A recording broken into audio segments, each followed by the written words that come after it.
வணக்கம் நேயர்களே.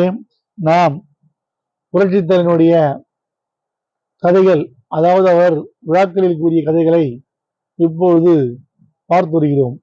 அந்த வகையில் கடந்த 3/12/2004 அன்று தமிழ்நாடு திரைப்பட விருதுகள் வழங்கும் விழாவில் புரட்சித்தலைவி அம்மா அவர்கள் ஆற்றிய உரையிலிருந்து ஒரு கதையை உங்களுக்கு வழங்குவதில் பெருமகிழ்ச்சி அடைகிறேன்.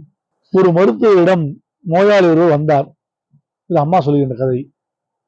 எனக்கு மனக்கவலை மிக அதிகமாக இருக்கிறது, ஏதாவது மருந்து கொடுங்கள் என்று கேட்டார்.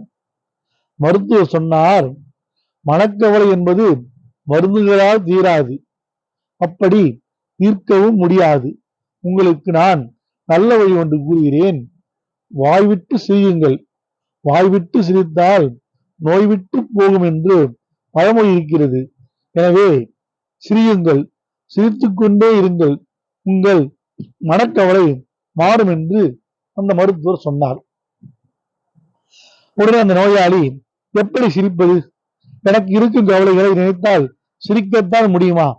எப்படி நான் சிரிப்பது என்றார் வந்தவர். கவலைப்பட வேண்டாம், இந்த நாட்டிலே மிகச்சிறந்த நகைச்சுவை நடிகர் இருக்கிறார். அவர் பெயர் கிரிமால்டி. அவர் இப்போது நம் நகரில்தான் தங்கியிருக்கிறார். அவரிடம் போங்கள், அவர் சிரிக்க வைப்பார். எப்படிப்பட்ட கவலையும் பறந்து போகும். பிறரை சிரிக்க வைப்பதில் அவருக்கு நிகர் அவர்தான். அவரை சந்தியுங்கள், உடனே போங்கள் என்று அந்த மருத்துவர் சொன்னார்.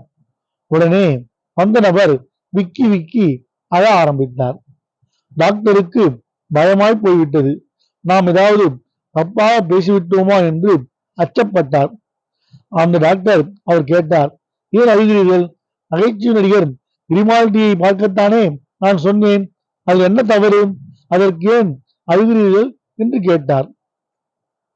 வந்த நபரோ அழுகையை சற்று நிறுத்தாமல் டாக்டரின் கைகளை பிடித்துக்கொண்டே சொன்னார், டாக்டர், நான் தான் அந்த கிரிமால்டி. எந்த நகைச்சுவை நடிகரை நீங்கள் பார்க்க சொன்னீர்களோ அந்த நகைச்சுவை நடிகரே நான் தான் என்று அவர் சொன்னார். அப்போது டாக்டருக்கு மனக்கவலை அதிகமாகிவிட்டது. இந்த கதையிலிருந்து என்ன தெரிகிறது? நாம் எந்த ஒரு நல்லதையும் சரி, நல்ல ஒரு மன நிம்மதியையும் சரி வெளியில் தேடாமல் நமக்குள்ளே தேடினால் நமக்கு அந்த கவலைகள் தீர்ந்து நமக்கு நல்ல வழி பிறக்கும் என்று ஒன்று உள்ளது. அதுபோல் எத்தகைய உயர்நிலையில் இருந்தாலும், எத்தகைய செல்வந்தராக இருந்தாலும், எத்தகைய ஒரு நகைச்சுவையாளராக இருந்தாலும் அவர்களுக்கும் உள்ளுக்குள்ளே அவர்கள் குடும்பத்திலும் அவருடைய வாழ்க்கையிலும் சோகங்கள் உண்டு என்பதே இந்த கதை நமக்கு உணர்த்துகின்ற தத்துவமாகும். இளைஞர்களே, கதையை கேட்டீர்களா? உங்களுக்கு பிடித்திருந்ததா? உங்களுக்கு மிகவும் பிடித்திருக்கும் என்று நான் நம்புகிறேன். அடுத்த முறை வேறொரு விஷயத்துடன் சந்திப்போம். நன்றி, வணக்கம். வாழ்க செந்தமிழ், வாழ்க செந்தமிழர், வாழ்க மணி திருநாடு.